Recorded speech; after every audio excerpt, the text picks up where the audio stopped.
Rize'de tüyler ürperten bir olay Türkiye gündemini resmen çalkaladı.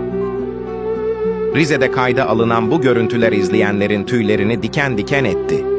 Dar bir köy yolunda ağır ağır ilerleyen bir inek, yol kenarında sessizce oturan küçük bir çocuğa doğru yöneldi.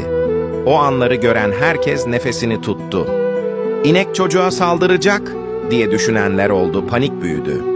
Ama saniyeler sonra herkesin yüreğini ısıtan gerçek ortaya çıktı.